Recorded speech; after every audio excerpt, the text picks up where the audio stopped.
Holidaze, and I'll tell you something. I am super excited about this show. We got the magician, Cory Van Valin, and then we got...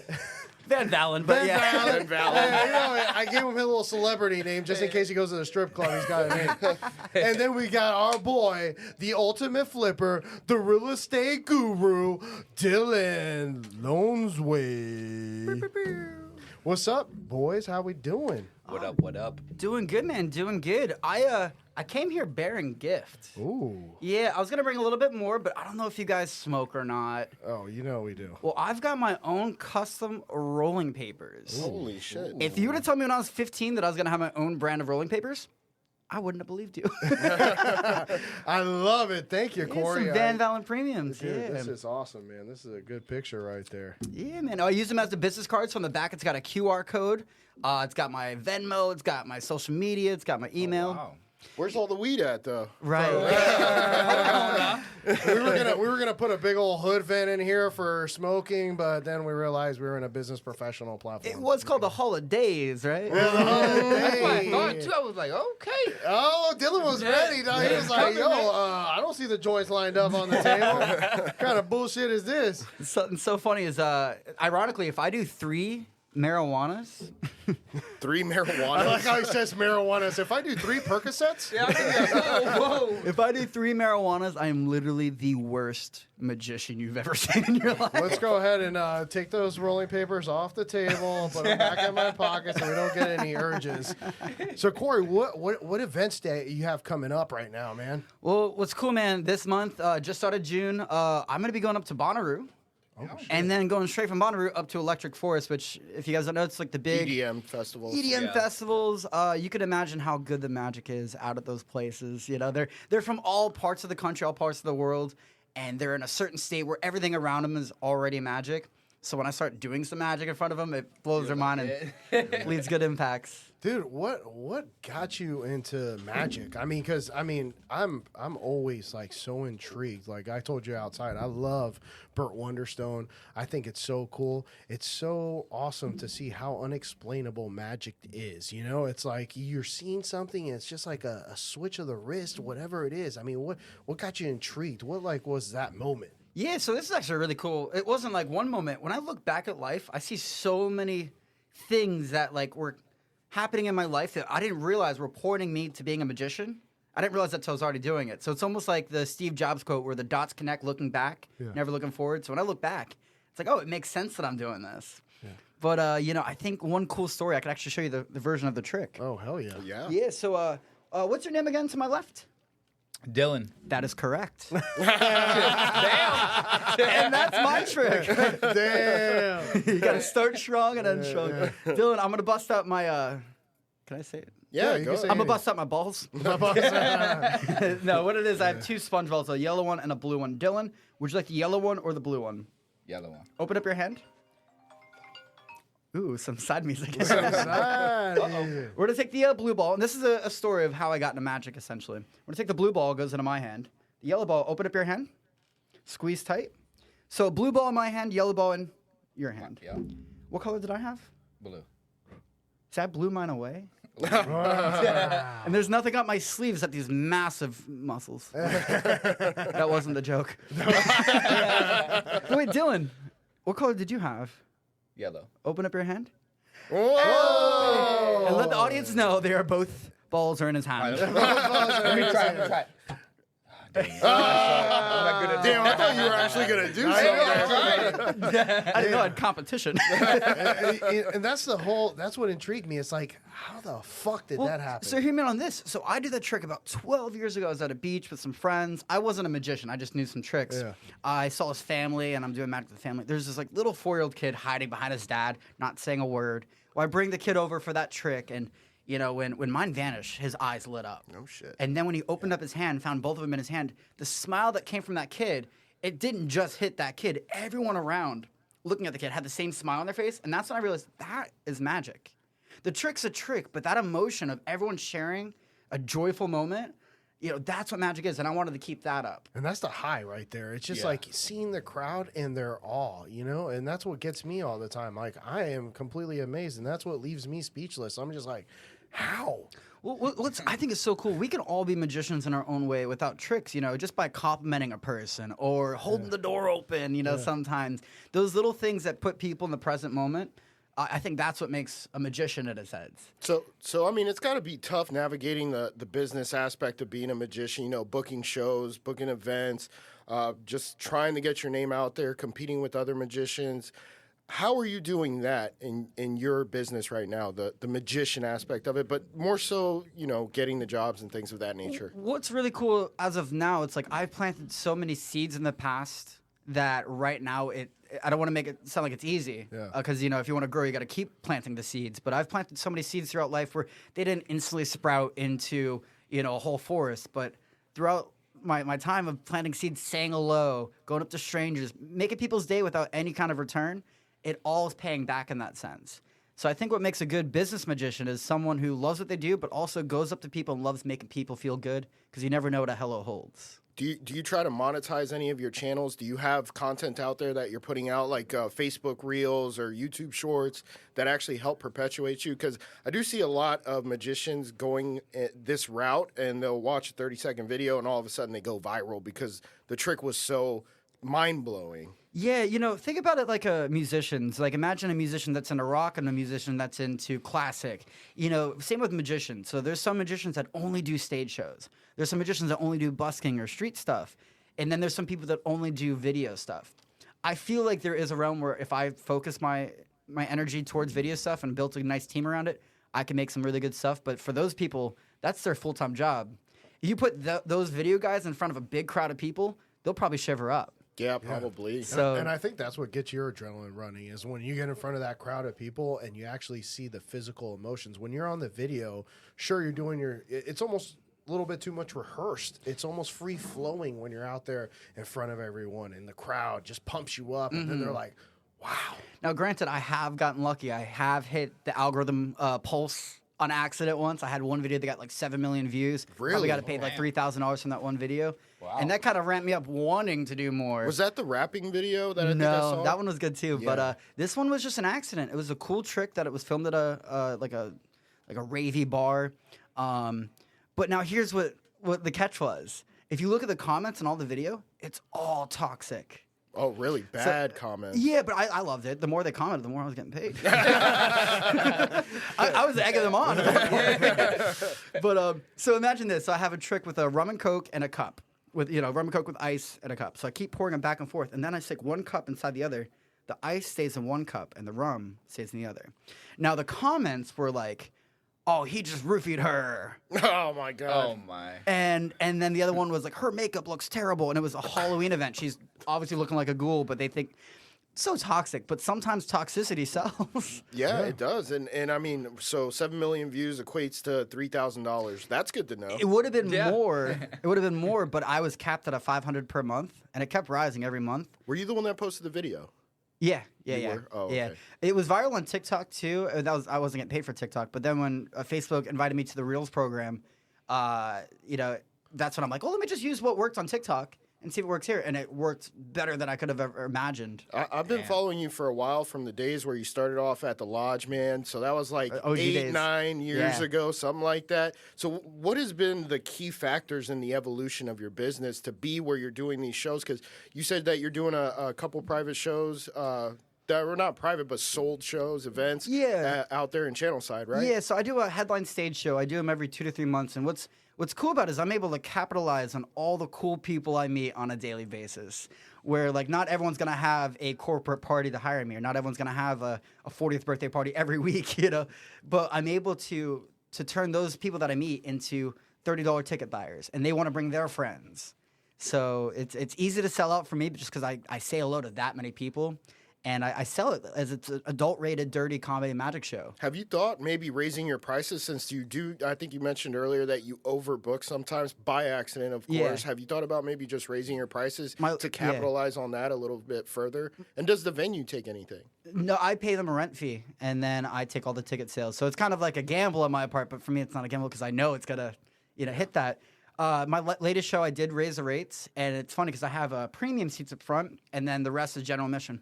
The whole theater, any seat you sit in is going to be a good seat. Yeah. The front seats don't necessarily give you any more perks. But it's so funny how like my higher premium seats, they sell out before any of the general admissions ones do. Is it audience interactive? Yeah. So you bring them up on stage. I bring crack a couple volunteers on jokes? stage. Yep. And every show, in a sense, is different because every audience member is different. They might give me more stuff to work with. And I think one of my biggest strengths is my ability to improv. Someone says something from the audience, I'm not going to act like I didn't hear it. Yeah. I'm going to make it part of the routine. How big's the auditorium? Or This one's 100 seats. holy cow, 100 seats. Which is very intimate, but gives it a grand vibe. The next one I'm shooting for is in Newport Richie. It's going to be 350 seats. Oh, wow. That'll be a little step up, but nothing I haven't done before in the past. Have you thought about, because you said it was like an interactive adult comedy show plus magic, right? Have you thought about maybe pitching it to improv or side splitters or something like that where you can really bring out your comedic humor? So I have done, there's a place called Snappers Comedy Club on US 19. Okay. Gorgeous place, amazing place. I sold that theater out, but what sucked is part of their standard, they serve food and drinks during your show. It just sucks trying to compete with, forks clanking. Yeah. I remember my last Snapper show, I was using this guy, but he was sitting in the audience. I'm like having him interact. And out of nowhere, he gets his check. And he just stops talking to me. And we're all looking at him as he signs his check. I'm like, you better tip good, dude, because you have all the eyes on you. But this is like the grand finale, and I don't like that kind of distraction.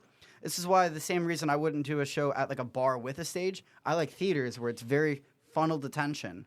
Once you get everyone in kind of unison and everyone's attention's on one spot, that's when the magic really takes place. But if there's side chatter, it takes away from the big element. And Dylan, you're a fan, I know, because you requested to come on this show specifically. I seen because that of Cory. say, I know it's gonna be great. Yeah, yeah. So you're a fan of magic too, huh? Yeah, man. Yeah. Any particular magician that you would say is your favorite? Nah. Houdini. Yeah, I guess. Who? Yeah. Houdini. Who? Dini. That's cool, man. Interesting tie, by the way, and jacket. Yeah, Is there a trick behind that tie, or is it just a tie? There is not a mad trick, but it's a trick of how I meet people.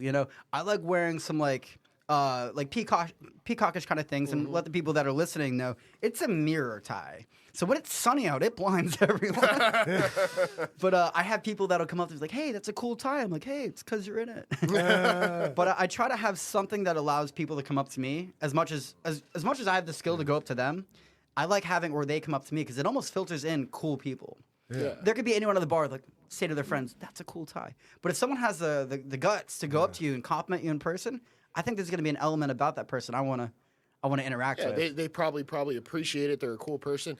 Now, I'm curious because when you're not doing events or if you're not trying to promote your magician business, do people walk up to you and do you just start doing magic just for fun? No cameras around, no audience around, just because you're that passionate about magic? There's no off switch. No. Ask any of my girlfriends I've ever dated. But no, yeah, I could be at the gas station, and sometimes are the most beautiful moments when they're not expecting it, and I'm not expecting it, but somehow it turns into a beautiful moment where the whole gas station, the whole line is just like in awe. No shit. And then I walk out like a G, Yeah. Have you ever played a trick on a cashier with Always. like a dollar bill that you hand them, and then all of a sudden you do something like that? One of my favorites. It's going to be hard to see for the people on the radio, but I got my flaming wallet. Wow. Oh my god. Yeah, so that only works in the heat of the moment. So now, Cory, do you think Vegas might be your next? Oh, dude, I hate Vegas. Oh, you do? I've probably been to Vegas, and out of all the cities that I've been to, I've been to Vegas more than any other city. And you hate it. I hate it. I like it for the conventions, but so I do a lot of trade shows, a lot of conventions that are out there. But afterwards, it's a soul sucker out there, dude. It's lonely. Sin City, man. Yeah, man. Unless you're on the outskirts of the strip, Vegas itself is just trying to nickel and dime you for every single cent you've got. Not even just money, but just like energy-wise, it gets you. So what would you say the ultimate goal in your business would be? Ideally, it's going to be a tour, but I also want to have vlogs. I follow a lot of vloggers and YouTubers that, I feel like if I met them, I already know them. I feel like we'd be best friends. I want to be that for a grand audience of people that have never met me, that are following my journey. They're excited for the next week's episode. I want to showcase that, but also go on tour. The best guy I'll relate it to is, do you guys know who Matt Rife is? I think yes, absolutely. Oh, he's a comedian, young comedian, but he's just a viral sensation where he's sold out for the next year or two. at high Tickets are price tickets. expensive too. Yeah. I looked at it, they're like $200. Wow. And that's like general admission, probably. Yeah, I was like, whoa. He's up there almost to Kevin Hart level, but he is a funny guy. Yeah. And he's very controversial, which I think is the reason people go see him is because they want to laugh about things maybe they're not comfortable about. Yeah.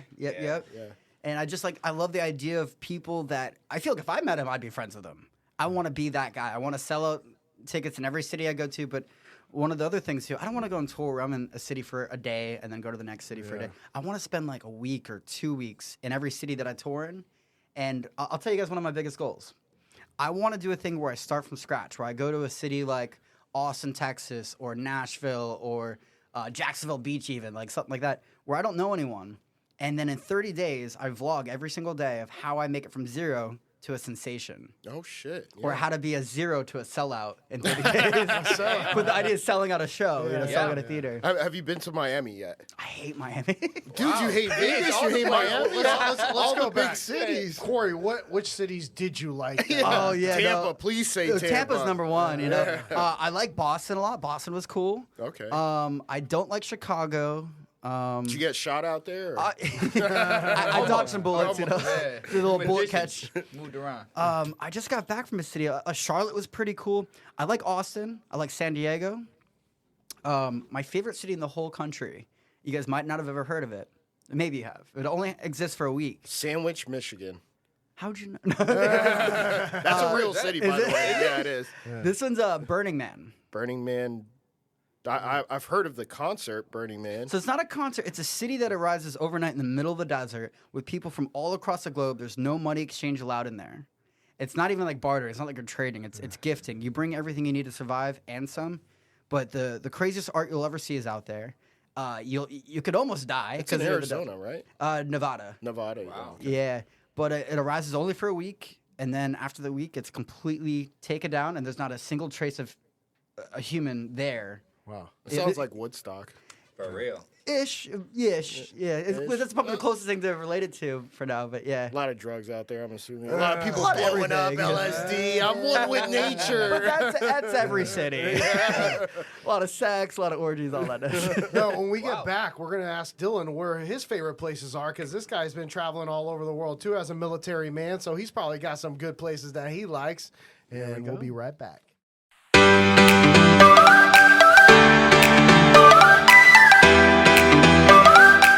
We're back, and we're going to ask Dylan here, what is his favorite spot or vacation that he's been at?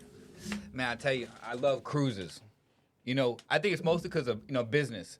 You know, my phone's always ringing with, the flips and real estate and 100%. Stuff. And on a cruise, you can just fucking relax. Mm-hmm. Your phone you get don't no cell work. service, right? Yeah, you get no cell service. So, you're almost forced to be able to spend, like, good quality time with the people you're with.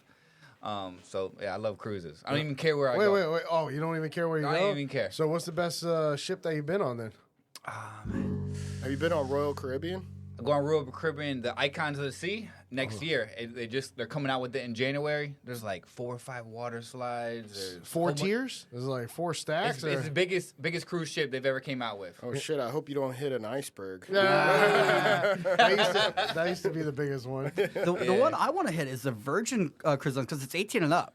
I've done too many cruises where it's just like families rocking around, I want to do the 18 and up cruises. You want to do the adult cruise? I want to do the adult. I don't want to get booked on them too. Yeah, that's Carnival. I've been on Carnival. I've never seen a kid on a Carnival. No, hell no. Nah, it's straight partying. Maybe I should stop going on the Disney cruises then. Maybe you should. No, speaking of booking events, honestly, what is the coolest person you've ever performed in front of, Corey? Oh man, there's so many to name. I'll list off a few, but I want to tell a story about one of my favorites. I've got to perform at Logan Paul's house, which was really dope. Wow. One of my favorite musicians, I got to meet a guy named Harry Mack. He's a freestyle rapper. And I was one of the first magicians to do a set where I would do a trick and he would freestyle rap off the cuff. And it's so good. If you get a chance to check it. He can freestyle on anything. On any top you give him. But phenomenal. Now, the name you guys might all know is, I'm not sure if you guys have ever heard of Mac Miller. Oh, yes, 100%. R.I.P., Yes. Yeah. But something that was cool about the story of meeting Mac Miller, I must have been 20 years old. And at this time, I was first kind of getting into magic where no one was really taking me seriously. The moment I took a photo of Mac Miller reacting to my magic, all the kids came out of the woodworks like, oh, I know Cory. He's my friend. Oh, wow. But, there was a lot of trials to meet Mac. I used to work at a nightclub out in downtown St. Pete next to Janice Live called Club Detroit. And I was there every Friday, Saturday as a 20-year-old. I don't think they knew I was 20 at the time. No, hell no. But, every show they had at Janice, I had backstage access to, except Mac Miller. So that's like number one defeat I had. I'm like, oh, I don't get to go backstage. Well, throughout the show, I'm kind of bummed out. I see the tour bus outside. So I'm like, oh, I'm just going to wait outside the tour bus, and maybe I'll meet him. Well, I meet someone else outside the tour bus, from the tour bus, and I'm doing magic. He's freaking out. And it wasn't Mac Miller. I think it was Chance the Rapper. Oh, no way. I didn't know who he was at the time. I just, I'm like, well, it's not Mac, so I'm disappointed. Well, later on, I see one of the security guards like, hey, man, you didn't hear it from me, but Mac Miller's actually upstairs at Club Detroit in the VIP room. I see one of my best friends. He's a photographer there. And he's like, yeah, man, they're not letting anyone up there. That's like another disappointment. But I'm not going to let that stop me. So I at least give it my best shot. So I went up there, and the security guard moved out of the way. Didn't really care. And I see him just sitting there. And there's something about people that have that much influence that there's like an aura to him. There's a presence to him. There's something about him that, you see him on TV, and there they are live in the flesh. But he's just hanging out with his group. And instead of going straight up to him, like saying, hey, do you want to see some magic? Because he could just say no, and then I'm done. Yeah. What I did instead is I started doing magic to people behind him. And they're all screaming, cursing, flailing, running around. And I see him keep looking back. I'm like, hey, man, do you want to see something really quick? Acting like I don't know who he is. Yeah. And eventually I started doing magic to him. Once I got that momentum started with him, the energy was so phenomenal. And one of my favorite things, too, is, my phone was dead.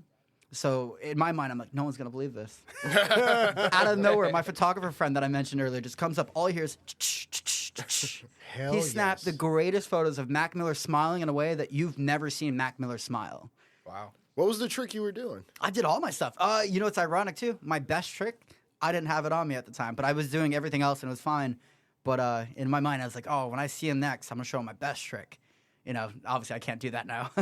Well, yeah. R.I.P., right? R.I.P., right. man. Yeah. So the Harry Mack one I did see, man, that one was phenomenal. That guy, his freestyle was amazing, but your tricks were also great, too. And for him to be able to just be that flexible, and I don't know, was it like live in person, or was it just he saw your video and he decided to rap on it? It was on a live stream. He did a thing every Wednesday during like the pandemic that he would do like, it's called something, but he would do it every Wednesday. Happy Hour is called. And people would type in things. He'd have certain random guests come on, but they made me a special guest. Granted, this was 8 in the morning. I get this text. Holy shit. Like, hey, yeah, he'll have you on at 9. I'm like, all right, I'm not a morning person. I gathered all my things. And so, like, I'm nervous, but I don't show it. And you can see in the video that I'm, like, looking around for other tricks. And some of the best things that I do were spontaneous. I found something on my desk. I'm like, let me do this. And then he rapped about it perfectly. Wow. That was definitely an interesting video. I mean, that got like millions of views, right? No, that one on social media is probably like 100K on Facebook, but if he shared it, it'd be a lot more. He hasn't shared that. I think there's a problem amongst like his platforms. Like I think he was streaming on Twitch and he couldn't use Twitch streams or something like that. And cross-platform streaming and things. It gets complicated. There was some complication with it, but I have the footage. Yeah. The other cool guy I met, you guys probably know who Andrew Schultz is? Yes. So he did a cool thing during the pandemic called Corona's Got Talent. Corona's Got Talent. So I've never heard of Andrew Schultz at this point. Just remind you that at that point, I get a friend texting me like, yo, man, have you heard of this guy? He's doing this, talent show on live stream on Instagram that he wanted like magicians or wanted anyone with a talent. And there's people going on there burping really long, and that's their talent. Well, of course, I'm like, I'm going to win this sucker. And that's my competition. But then I see, like, the hot girl doing twerks upside down. I'm like, all right, I lost. But it's one of those moments where I didn't know who he was. And he's a comedian, right? Yeah, he's an amazing comedian. He's got Netflix specials. He does an incredible podcast. But I remember, because on Instagram, you could just, click a button to be requested in. And there's so many people requesting to be in. Probably seconds after I click request, I'm already on. I'm like, that gave me no time to prepare, but I was good. I was ready to go. And the funniest thing, he's like, I just need someone to bring that fire. Someone to bring that fire.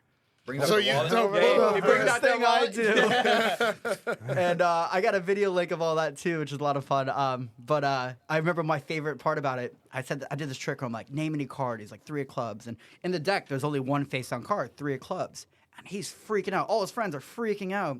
And then I said, wait, check your back pocket. What? And he loses it. Obviously, I'm kidding. I'm like, wow. It's like teleported a card. I'll tell you, this is actually a magic tactic that I use, and I'm willing to like share it to the ether of the world. I do this thing. It kind of comes off the quote of, people don't remember what you say or what you did, but they always remember how you made them feel. So I'll do certain things that'll make them feel something spectacular for a split second, even if it's a joke. One of my favorite examples, you guys know who Mike Evans is? Yeah, 100%. So I You're talking about the wide receiver for the Bucks, Yeah, so right? I- Yeah. So I pickpocketed Mike Evans at a big billionaire like charity event. Oh my god. Oh, shit. Not literally though.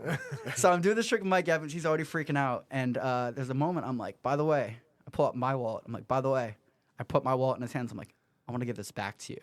And everyone around is freaking out. There's photographers, videographers, and you know the only one not freaking out is him because he's like, that's obviously not my wallet. And what's funny is it was a big million event over at the Eddie V's. Eddie Warrior V's, place. yeah, I love that place. The valet guys, as I'm getting my car, they're like, yo, man, I heard you pickpocketed Mike Evans. I didn't deny it. I rolled with it. I'm like, you know, you gotta take it when you can get it. I think you posted that on Instagram, right? Yeah, I posted some stuff with that. Yep, I got him reacting to my stuff.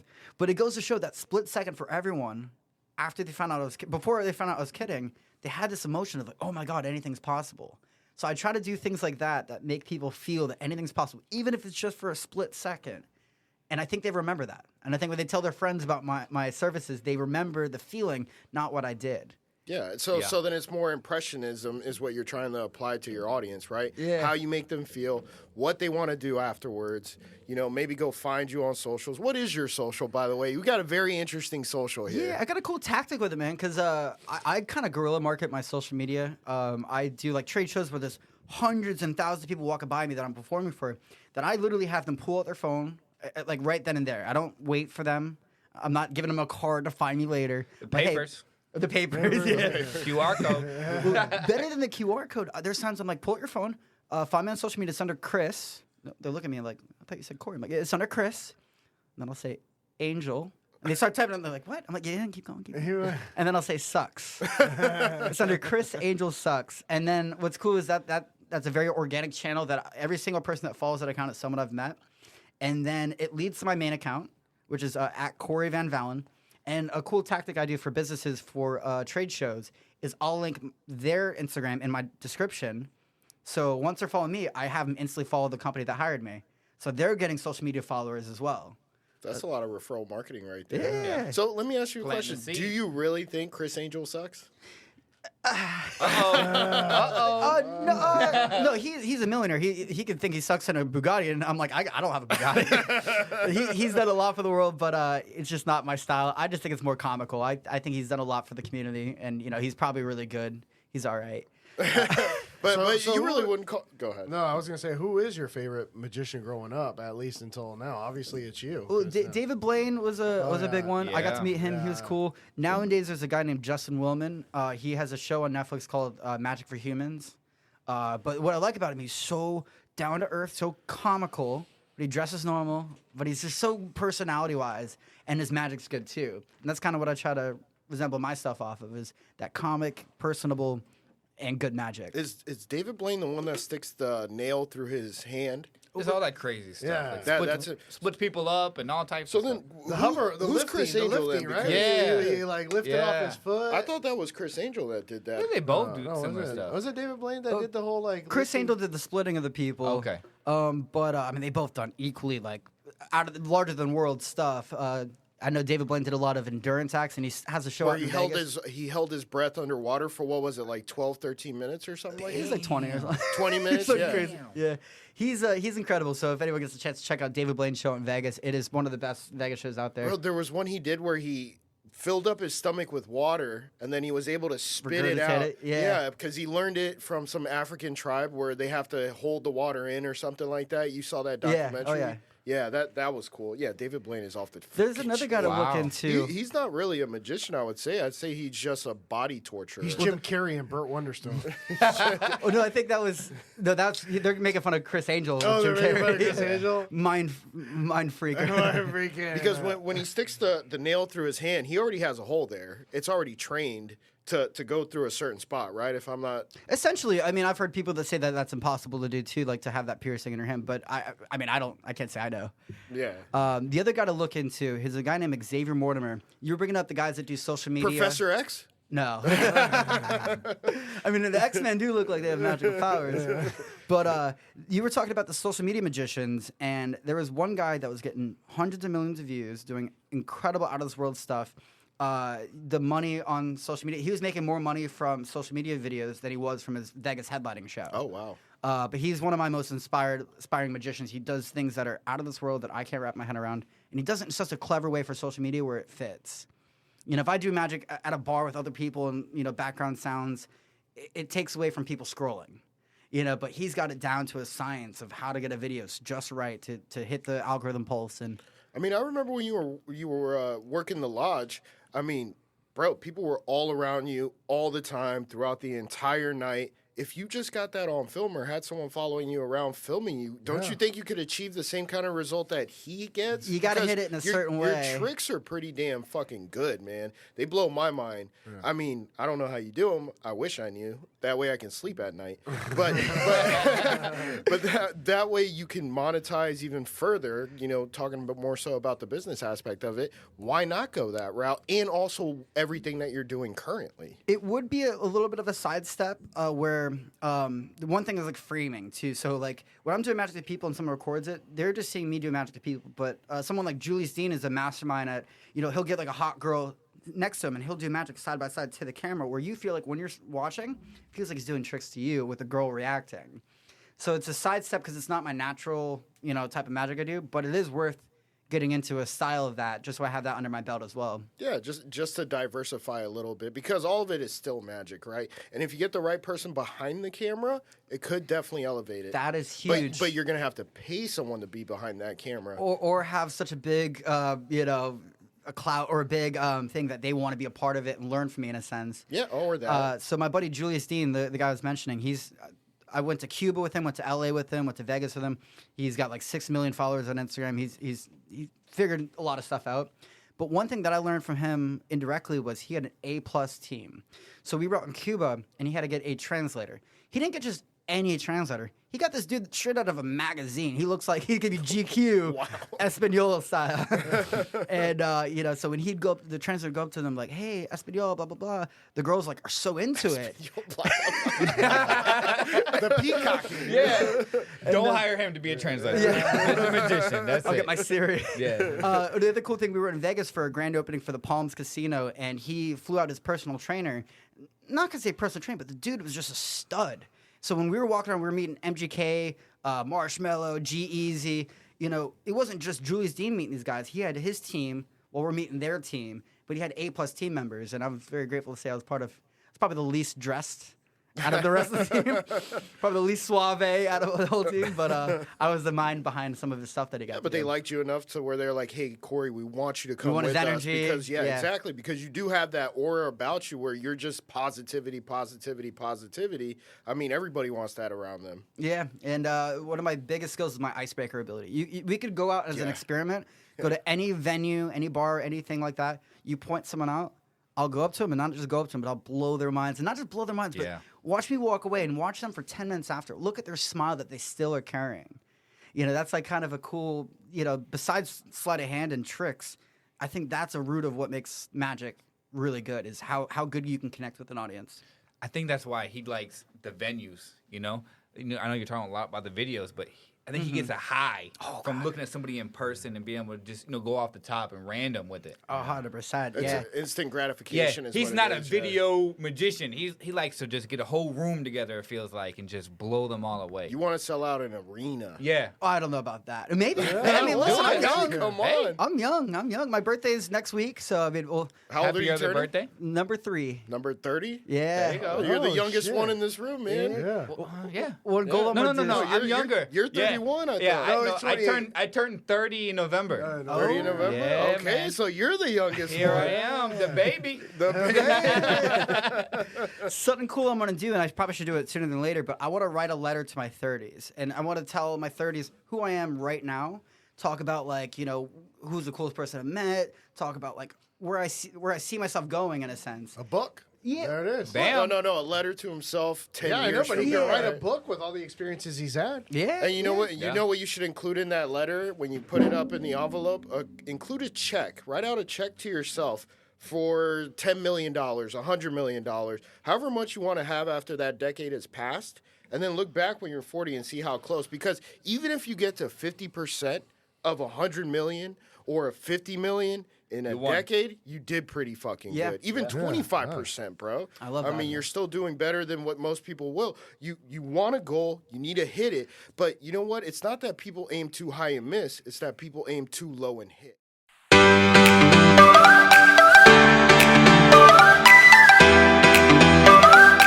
We're back, and I know that we are all dudes here, and all of us smashed a lot of good little tail. But obviously, peacocking. If the audience knows what peacocking is, I know some of us do. Explain to us what peacocking is. Basically wearing something a little outlandish to draw somebody's attention, and then wrap it up and bring Tap them it up. home. Well, it's And the wrap it up and tap it up. It's to set yourself apart from what everybody else is wearing. doing. Yeah, and then Like a mirror time. Like Yeah, a mirror mirror time. time. I'll give you guys another example. Imagine you're going out and you have a pair of binoculars.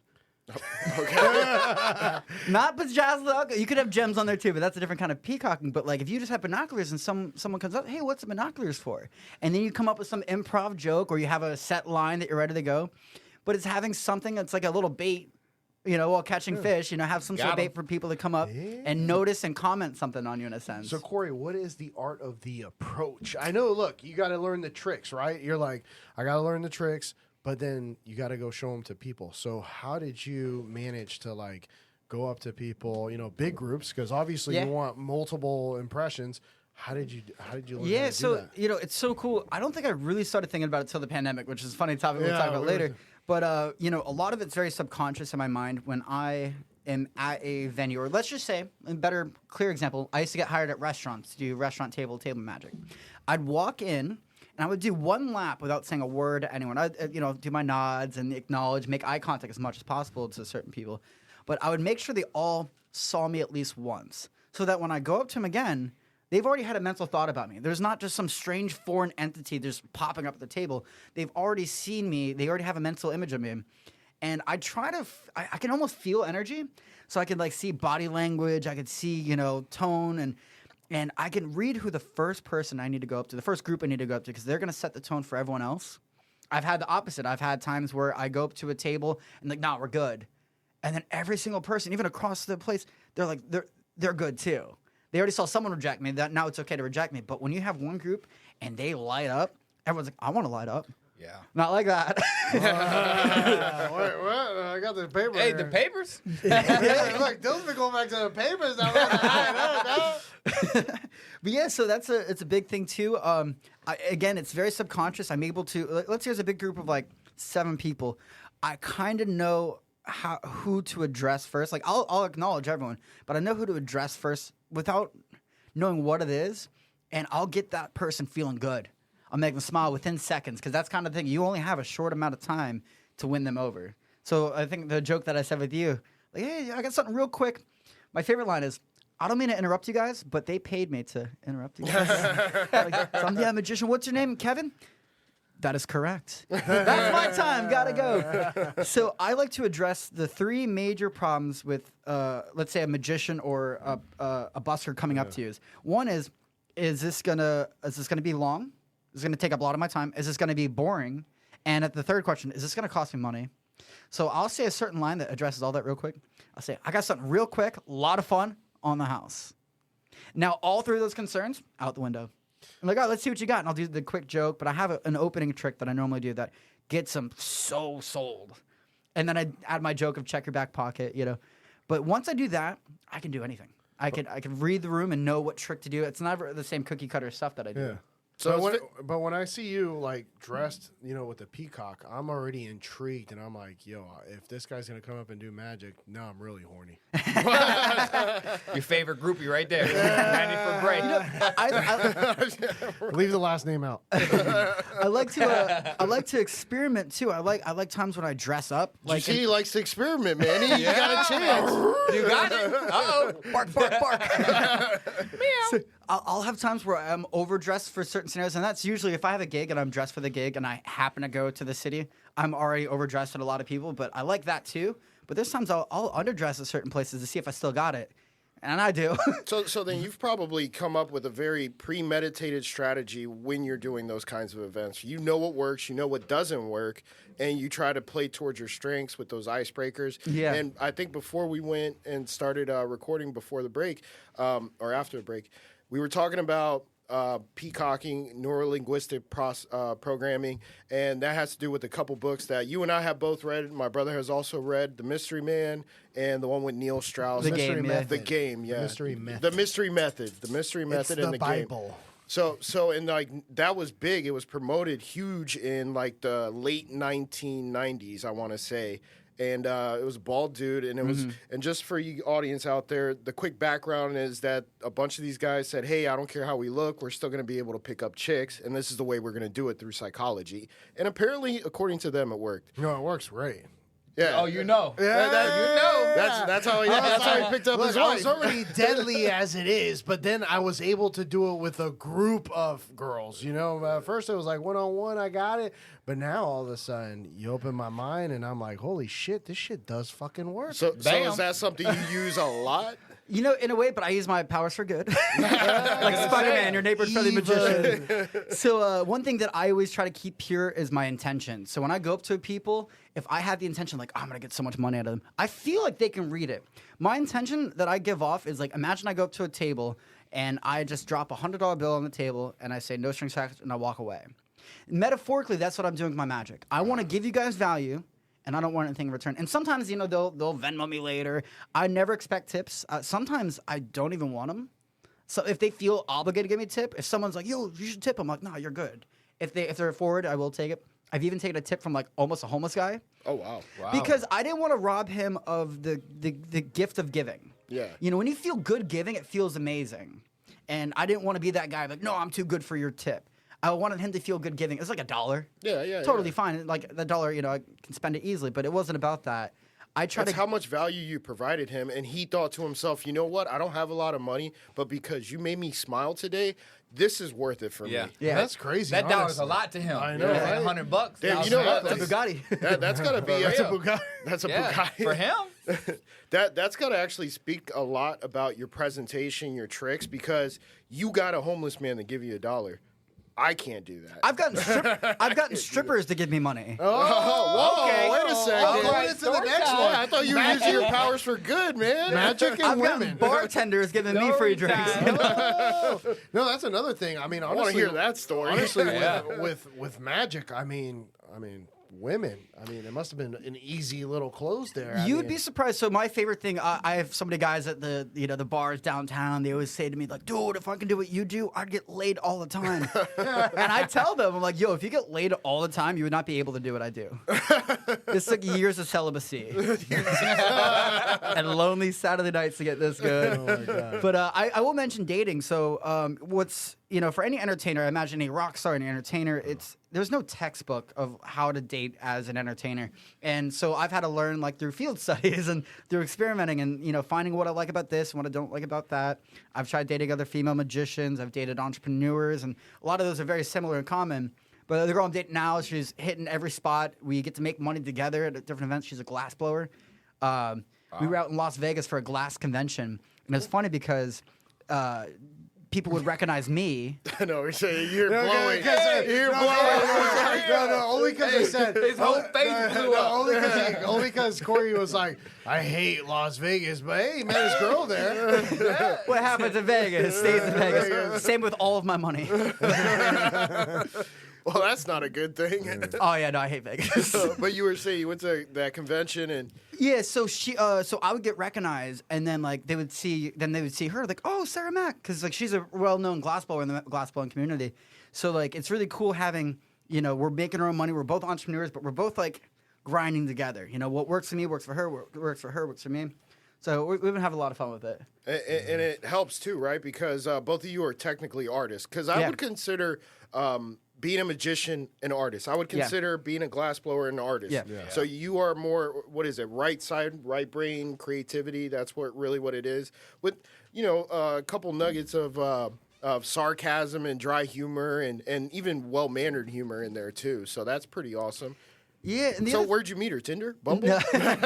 No, through Facebook. Do work. Facebook Marketplace. You can find women on there, dude? For the right price, you can find anything. Hey, anything. Back page, right? That was You know? back page. Back page. $100 for an hour.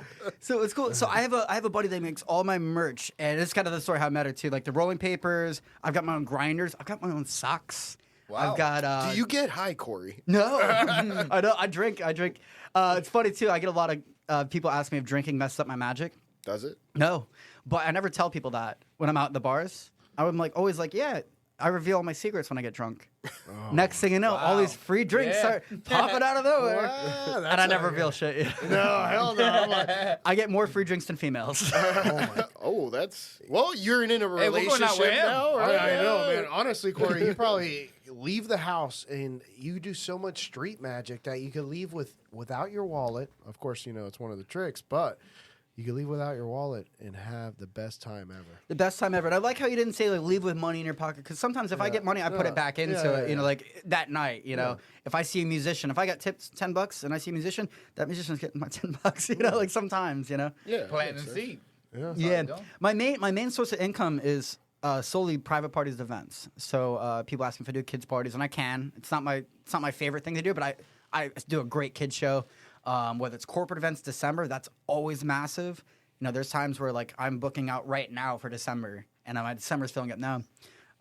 You know, if you have any kind of gathering of people, whether yesterday my gig was at an office, and you know they wanted to boost morale, so they had me going up to the cubicles, and next thing you know, at the end we had everyone in one room while I did like my grand finale. Not everyone knows everyone, but by the end of my show, everyone in the office knew each other. Oh, wow. Because I was using every single person, so they know, like, oh yeah, how was that one? Like, it's a cool service that I get to offer to pretty much anything. Was it like a big office? 100 people? Yeah, 50 it was people? about 100 people. It's for Coast Dental's headquarters. Okay. Yeah, and they had another doctor unit next to it, about 100 people. But that was just yesterday morning, you know. Yeah. And you know, it goes to show every day it's a new adventure. I've done nursing homes, which That's those what are, I was going to ask you. Nursing You read my homes? mind. I was Yeah, like, that's thinking, not a bad have you idea. done a lot of nursing homes? Yeah, I've done them in the past. They don't have a big budget for it, but you know, Yeah. I'm not. If I'm free on a Tuesday at noon, like I'll do it because I know the value for those people is worth it. Yeah, That's it good. is. You know, they appreciate every second you have with them. They love the smile. Some of them have said, "I don't remember the last time I laughed." I'm like, what? And you know what? You're probably their grandson's age or something like Yeah. that. So then they have someone they feel could be like their grandson, even though that's hypothetical. I think I've had a few like, do you know Andrew? I'm like, Andrew? Do you know Andrew? It's like, I'm your grandmother. Yeah, I do. I do know I know Andrew. 7 of them. That's pretty entertaining right there. Something kind of interesting. Let's talk about. Somehow my ADD mind kind of brought this to this. You know, Tampa, St. Pete's one of my favorite cities. I love when I'm out like in Vegas or other cities, and I'm like, oh, I'm from Tampa, and they're like, oh, I love Orlando, or like, do you know my friend in Miami? It's like, do you know where Tampa is? Exactly. They kind of clump Florida as just Florida, Yeah. and they think of it Orlando, but Tampa's such a hidden gold mine. St. is. Pete's such a hidden gold mine. I like St. Pete a lot. I mean, speaking of Tampa being a hidden gold mine, no longer though, man, because now you have big money investing in Water Street. You have downtown Tampa growing. You have Everybody's here. home values going up. You got the beach right down the street. You got Disney World over there. You got Busch Gardens off of Busch. Is that funny to call it Busch Gardens? It's off of Busch. And we want to mention Corey's won Best of the Bay 2 years in a row. Oh, already. really? Okay. I was Oh, also the only shit. contender. No, I'm kidding. I know any other magicians. Okay. You know, I'm actually not gonna lie. I was a little salty last year. I got second place, and it's because I got lazy. I won the first 2 rows. I was one who created the category for Best of the Bay. You know, they never had best magician, so I had to reach out years and years for them to open it up. So I won it the first year, won it the second year, and third year, I'm like, I'm just gonna win it. Got second place. I'm like, ooh. Well, should we ask who got first? No. No, because hear me out on this. There's 2 guys out in St. Pete that are freaking phenomenal called the Zubrick Magic Theater. I wish they won first place. They deserve first place. The guy that won first place, I'm not going to say no comment. Okay. All right. He's a little mad. Yeah, No, he's- a little but he's a little hostility. jealous. I wouldn't Hey, say jealous. hey, but- that's No, the- not jealous, no, but, no. some wizard wars going down. Yeah, there's the passion. My thing too is this. You know, when I think of competition, I don't think of guys that are better than me as competition. I think of them as friends. You know, the guys that are making magic a bad name, the ones that are like, you know, really cringy with it, the ones that are making people like not like magic and doing it for like, I get uncomfortable when I see bad magic, but when I see great magic, I turn into a little kid. The ones that are better looking, funnier than me, better skilled than me. But suck at magic. No, and great at magic. Oh. I love those people. I want to be around those people as much as I can. I want to talk to them because I never compare myself to them. I always sell myself as Cory Van Valin, where when people hire me, they're not hiring a magician. If you want to hire a magician, go to Google. You'll find some magicians top listed more than me. But if you want to hire Cory Van Valin, the only place to get it is through me. Is that your real name? Yeah, it was a birthday gift. Wow, what? there it is. It was a birthday Hey, you gift. didn't get it. You didn't Now get it. I get it. It was a birthday. But I have a question. So when you're watching other magicians, can you know what they're doing, or do you know what they're doing, or do you ever get blown away where you don't know? It depends. When we're talking about the social media magic, no, because there's so many elements that they have like that's unorganic. Like some Xavier Mortimer stuff, they're actors, but it's for like art. You know, it's not like Chris Angel back in the day would claim this to be real, where an opossum would come out of a girl's purse that she didn't know about. She knew about it. Yeah. But like, so when I see other magicians on the street, for the most part, if I can't figure it out, I'll start crying. Yeah. So, I love it. Sure. I love it. I love to cry. Does it happen often where you can't figure it out? No, but I will say there's a certain place in Vegas that I go to called Magic Live. It's a annual. It used to be every 2 years, but it's a magic convention from people from around the globe, and it's expensive. It's supposed to be because if you're just a rinky-dink magician, you probably can't afford to come to this event. But if you are doing well, you can afford to be in the circle of people that are the best the best magician in Cincinnati, the best magician in Tokyo. You know, you get to be in the presence of these people, and I've seen stuff there every single time that have shattered my mind and raised my bar of what I could think is possible. Wow. You know. Speaking about figuring out magicians' tricks, I know how you did the blue ball, yellow ball. Oh yeah, trick. That's a simple one. That's a 2 out of 10 for me. That's that's sleight of hand. Yeah, a little sleight of hand. Because when you moved it over, you kept it right here, and then once you put the yellow, you put both in there. Because squeeze really hard so you don't feel both. Am I right? Yeah, hey, fuck this guy. I figured one out. But the part that I love about that trick is I love the jokes that go into it, which like the blue ball. Oh, are we still good? Or? Yeah. You want the blue ball or the yellow ball? And I love doing that to girls. Like, you want the blue ball? What do you say when they get the blue one instead of the yellow one? Both. If they want the blue ball, I'm like, ladies love blue balls. If they get the yellow ball, ladies hate blue balls. What if Dylan gets the blue ball then? I'm like, oh, taking one for the team. I have a line for all kind of things. There's nothing that'll like. Imagine like I play roulette and I have a chip on every single number. So no matter what it lands on, I've got a line for it. You know. Unless it lands on green.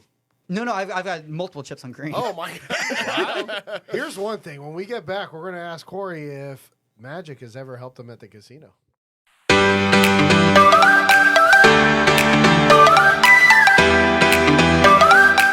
We're back to Happy Hour Holidays, and we are asking Cory, has he ever done any finagling at the casino? And it could be a very short answer. No. Because we're on air, and obviously he's not going to tell us, but when he gets off air. But I know a guy. I know a guy named Cory Van Valin. That's really good. No, Chris Angel sucks. One of my favorite lines to say at shows too is like, if you guys enjoyed the show, my name's Cory Van Valin. If you guys did not enjoy the show, my name's Chris Angel. But casino, you know, it's funny. No, you can't beat the casino, man. They're something else, man. The cameras, man. But I will extend the invite. If you guys want to play poker, I host poker at my house. Uh-oh. No, Sean, thank you. Yeah, Sean's looking like, No. But hear me out. First of all, someone good at sleight of hand is the last person you want to play poker with. I'm the dealer and the player. Yeah, I was gonna keep it safe. I was gonna be the dealer. We're gonna use my cards, just so no funny business happens. I'll give you 50%. We'll split it. Hey, you know what? You can't wear any sleeves. Oh, I could do it naked. That's a funny story too. Randomly, No, thank you. I've done a full magic show. Not full, about a 15-minute magic set in front of about 75 people, butt naked. No, you didn't. Paradise At Burning Lakes? Man. Burning Man. Really? Yeah, Burning Man's like it's anything goes out there. It was for a nudist comedy, nudist community. Yeah. And they had a talent show, and so I did my whole thing. Now the funniest thing that happened, some guy was a wise guy. I'd be like, "Pull a bunny out of your ass." That's pretty. You know how I responded? I reached around. I pulled out a hair I pulled a hair out of my. Oop, I think I stepped on the cord. Okay, got it. But yeah, that's one of my favorite stories of Burning Man was doing a butt naked magic show, and everyone was naked too. So I was like, "Where did the Sharpie come from?" But Where did the Sharpie come from? Where did it go?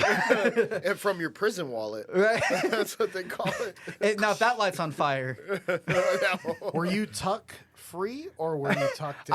It was cold out. Tucked in.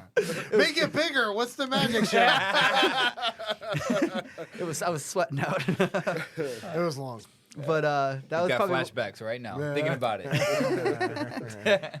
that's one thing I could say a lot of magicians haven't done, and it's funny too when you define a magician. There's a lot of people like, oh, my Uncle Jerry's a magician. No, Uncle Jerry knows a quick little quirky trick. He's not a magician. Even guys that claim to be magicians that do a lot of tricks, to me, they might not be a magician. To me, someone that can make people feel the present moment. They're not thinking about tomorrow's groceries or yesterday's problems, and they're just forgetting about that. You know the feeling when you think of an old friend that you haven't thought of or seen in a while, and you think of him that day, and then you just see him that day, that look at whoa my penis. feeling. I'm like, holy shit, it's there. I was thinking about you an hour ago. No, that's actually crazy because sometimes I'll just be thinking something and something will pop up on my phone like, yo, is my phone reading my thoughts? I don't know if that's magic. That's just algorithm. No. That's Check this algorithm. out. I won't even say it out loud so my phone can hear. I'll just be thinking about, let's say I'm thinking about laundry. All of a sudden, dishwashers. And I didn't say anything. I didn't search anything. I didn't look anything up. It just pops up. Or if I'm thinking about the number 444, and then I'll just look at the clock randomly, 444. So that's a thing too. They call it. It's almost like when you buy a new car and then you start seeing the car everywhere. It's because like your brain is almost like your brain's taking in 50 million bits of information every second, but only processing 50. Have you guys ever heard of the book like Rich Dad Poor Dad? Mm-hmm. Yeah, of course. So one concept is like one dad would say I can't afford it. The other dad would say how can I afford it? One brain gives up, but the other brain is now like almost computing of how to find it. It'll just tune into the answer. Sometimes it's all about asking yourself the right questions when it comes to your goals of like, how do I make $1 million? Maybe that's not the right question. How do I achieve, financial freedom for this week? How do I accomplish this, I think your brain's going to give you the answer that you ask, but if you ask a broad question, it'll give you a broad answer. But if you ask your brain a really specific question, give it some time, it'll find you in the most coolest, randomest, magical ways. So you've been bringing up a lot of book titles, which I appreciate. A lot of the books that you brought up, I've read. What's your favorite book? Because a lot of them seem to be more so self-improvement, which I've read a shit ton of. Yeah, like How to Win Friends, Influence People is a great one. Yeah, that's a Think really and Grow good Rich, one. top Think and Grow tier. Rich, Yeah, you really Napoleon need it a Hill. lot. That's more like a textbook of how to get rich, which I truly and honestly believe because he interviewed people like Cornelius Vanderbilt. That's the one on Netflix, right? No, that's The Secret. Yeah, The Secret of Getting Rich. Secret's whatever. good. Yeah, so the one I'm talking about, it was written by Napoleon Hill. He shadowed all the former multi-millionaires that, if you adjust for inflation, they were all billionaires. Andrew Carnegie, Cornelius Vanderbilt, John D. Rockefeller. I think there was one more, James Pierpont Morgan. Henry Ford? Henry Ford. Yeah, did he? Yeah, Yep. Also Henry Ford. The book was written in like 1920s. Oh, wow. So, I mean, which one's your favorite book in that kind of category? In that category? Yeah, not so much All right. novelties or This things would be like that. not a novelty one. This is something that, when I say this, definitely people listening should check this out. It's called A Happy Pocket Full of Money. The most ironic thing about it, you don't read about money until the very last chapter. In the beginning, it talks about consciousness. There's a part that talks about quantum physics. There's a part where it talks about giving and receiving. It talks about being in the moment. There's so many things about it. And what's so cool about this, the audiobook is completely free on YouTube. And the ebook is also free. When you go to the audiobook, you'll see a link where you can download the ebook for completely free. It's probably one of the most coolest, life-changing books that's not one of the norms. It's called A Happy Pocket Full of Money. And it doesn't even talk about money till the very end. So what is it about? Just consciousness and being self-aware? The first line says money, an illusion, a shadow of something else. We think about having lots of paper. Money is essentially energy. Money is value, but so it talks about everything else about it. And then at the end it talks about how to use your money in cool ways, maybe. But it's a fun book. The audiobook is like read by a guy that just sounds so fun. Instead of like certain books that sound so just like I think Tony Robbins' books sometimes could be like very like percentage and. I've never read. I haven't any read of his either. Books. No. It I haven't seems- read any books. I No. listen to them. Yeah, well, listen to him. Yeah. Listen No, to but him, yeah, right? Tony Robbins is very monotone and just Yeah. very like by a Great speaker, but yeah. the books though are kind of more like you almost feel like you got to know the key to it. Yeah, Right. So, I so agree. do you guys listen to motivational speakers though? I try to.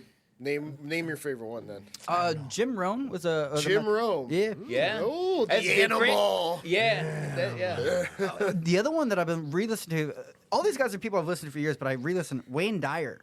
I've never heard of Yeah, Wayne I've never Dyer. heard of He's No. dead now. And I Yeah. don't remember his name, but Wayne Dyer. You know about Wayne Dyer? No. Is he by like Zig Ziglar type guy, where it's He's like very 1970s, Very 80s type? spiritual, talking about like Oh, okay. about like fulfillment and just put anything of his on, like type Wayne Dyer YouTube, anything. Watch one of the things you can't go wrong.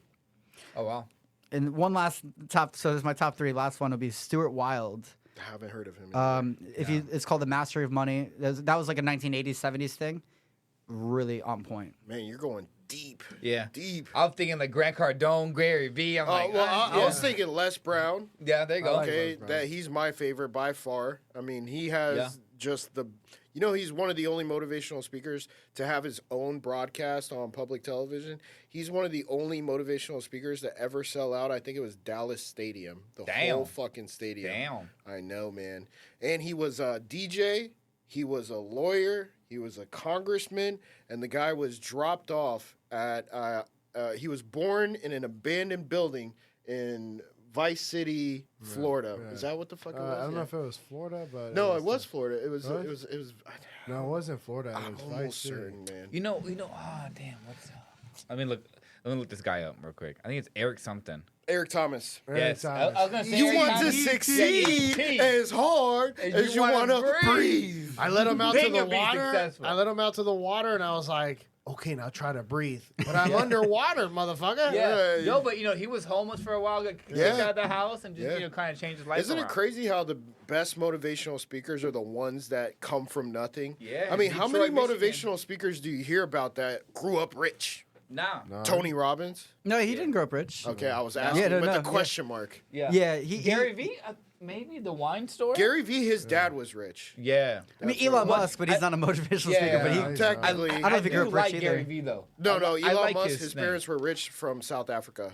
Yeah. And they gave him, I think, $18 million. Wow. So the super rich get really Not that rich. much, yeah. But no, check this out. You get a Powerball winner. Yeah, not that much. You get a Not that Powerball winner, their money's gone in like fucking 5 years. So, Yeah. I mean, you can give an idiot $1 million. You can give a very intelligent person Gone. $1 million.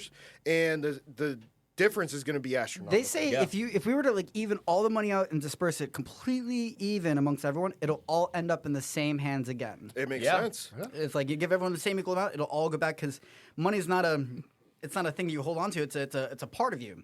It's like there's a quote saying that I pity the millionaire I pity the man who inherited $1 million but isn't a millionaire. A millionaire is a certain type of person.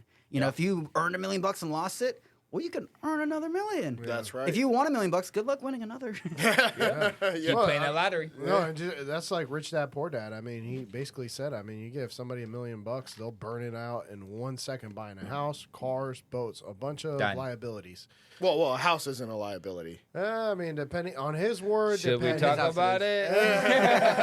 I mean, for me, I definitely think that having a house is a tangible asset that's going to appreciate. 100%. Unless it's an Airbnb. Yeah, Yeah. yeah. Well, no, appreciate- they Airbnbs make appreciate. money as well. Yeah. Yeah, and they appreciate, yeah. I just Buying a car, it's not going to appreciate unless you buy it, keep it in a garage for 50 years. Yeah, the Corvette, and then now it's the an antique. Hellcat. Still make some The money off of Hellcat, those. yeah, bro. The Hellcat. That shit's crazy. Bro, it's like 890 horsepower or some Bro, shit like well, that. I get my oil change on my Ram, and I looked at the Hellcat last edition sticker price. I think it was like $80, $90, I don't know. I But think- they're selling it for like $120. Yeah. I'm like, what? You know why? Because that's the most stolen car in America. Yeah. Because I they thought it was ju- a Honda Civic. No, Yeah. no. It used to be a Nissan Hyundai. Altima. It used to be the Hyundai because you could just plug in a USB and the car would turn How on. do you know? Because I Because I listen to a lot of podcasts. All right. Plus, you're the one who told me. Remember Dylan Longsway? I don't remember. Who lives in Wesley Chapel? No last names, no address. You Sean introduced him in the morning. Yeah, but anyways, going back to it. What the fuck were we talking about? Motivational speaking. Books, Yeah. books and money. Yeah. Yeah, there's times that I like. Well, I'll do like a mundane task of like organizing my cards, which is so mindless. But I'll have something audiobook playing, and there's times I'm not paying attention to everything, but like my subconscious is. Yeah. And there's also times that I've like had a thing playing, and then later the day I meet up with someone who's going through something, and I'm like, wow, something I heard earlier today is the exact match of what you need to hear. So sometimes I listen to things not for myself, but for others. You know. I want to know where they sell those limitless pills, so I could just remember everything from my whole fucking life, organize it properly, and then You drink too much. those vodka waters are starting to run through it. Actually, Adderall does kind of the same effect. How do you know? It highly hyper focuses. You talk a lot, you lose weight. I mean, I guess that's all good for me. Yeah. Well, I don't know. I know a guy who knows a guy. You know me? Yeah. No, There we I'm go. just kidding. I know a guy, Manny, who knows a guy. Hey, well, listen, Dylan, how did you went straight from the military and then you started a real estate empire by flipping houses? Like, what drove you? Like, what got you to that point where you're like, hey, I need to like get in motion to man. like, and what made you pick real estate overall? So it's actually a crazy story. So when I was getting out of the military, I had got a little messed up. I had messed up shoulders, messed up back. So I was getting on what's called a med board. And so in that time frame, I had a dead man profile. Really couldn't do much. So I was doing airport runs. Picked up a guy named Murray, and he was like, "Hey, I'm going to do the Army for 3 years. I'm gonna make some money, and and then I'm gonna get into real estate." And I had no idea what I wanted to do. Like honestly, I wanted to do my 20 years in the military. I wanted to keep serving. Like that was my whole goal. When I got messed up, I couldn't do it anymore. So Murray was telling me about bigger pockets and all this cool stuff and how he's going to save all this money in the military and then get out and start flipping. And he was like, "Well, what are you going to do?" And I was like, "I'm going to do what you're going to do." Like I was like, I have no idea, but now I know. So I started following bigger pockets. I actually packed my whole U-Haul up. I had no idea where I was going to go. And then my aunt and uncle called me and was like, "Hey, look, you guys don't really know me. You don't really know me. But you can come stay with us in Tampa." I was like, all right, Florida, here it is. I'm coming to Tampa. I moved to Tampa, went to school. I failed the state test 7 times, or the class test twice, state test 7 times. And then, I got with a real estate group, and I was like, I'm going to start flipping. So then I went to Zillow, found any investor I can find on there. I was like, look, I'll sell your house for free, but you got to teach me everything. Shit. Like how you find the house, how you fund it, who's your crew, why you do this flooring instead of that flooring in this kitchen or whatever, and I'll keep doing it for you for a while until I learn it. And so that's what I did. I had an investor named Jorge. He taught me everything, taught me how to buy, where to buy, what to do, and all that, and the rest is history. you see, you don't have to be book smart to make money. Resourceful. No. Yeah, because you have to be persistent. Nine That's it. failures to get to where you are now. That's what it is. You got to fail fast. That's what the trick is. So, I mean, really, what those state exams and those state tests or the whatever they Class were, tests, yeah. class tests. I mean, they didn't determine your future. Yeah, once you got your license, I've never been book smart. yeah, once you got your license, you were like, you know what? I get how to do it. I understand the transactions. I know because you had a mentor, it sounds like. Yeah, Right? for a little bit. And then he taught you some of it, and then you ran with it because you can't teach hustle. Yeah, and it's crazy because he's still in the military. I still talk to him every once in a while, and it's like, man, he had a family. His wife won't let him leave the Army because, it's a stable income. And it's like, man, you got such an entrepreneur mindset. Yeah, it's a trap. Dog. But yeah, he's trapped. Trapped. She's like, I don't want you to leave the money. You better stay in that Yeah, shit. man. Which, just to you viewers out there, if your significant other doesn't support the path that you're going down, it's probably a toxic relationship. I agree. I Okay, agree. Dr. Phil, all of a sudden Yeah. you're telling us, all right, let's all leave our bitches, dog. I'm just I'm just saying. here to say my wife supports it. We're good. There No you go. toxic relationship. That's just kind of interesting too. Like, there's a whole quote where it says like your vibe attracts a tribe. I remember I dated the girl. She had a. Is that me? Yep. She had a. You So, sons of bitches. I suck. so I was dating this girl. She had 2 kids, and we were a very happy relationship. It was a lot of fun. But there was points in my career that she's like, hey, Cory, I can't really get that much into it because I've got kids. I've got my kids to focus on. But I ended up teaming up with this videographer guy who every time I had a big win in my career, I'd be able to share it with him. So there's some idea, too, like you can't rely on your partner for every single role in your life. You got to have a team of people. And my goal is not to have the best partner. I want to have the best team. You know, maybe one fills one hole, the other fills the other hole. What holes are we talking about here? But you know what I'm saying? No. Hey, Cory, did you have somebody that was your mentor, like a little bit, to help you out? And then give us your final words. Yeah, that's a good question. I mean, I found resources, online for mentorship, like, whether just free stuff on YouTube, certain magicians.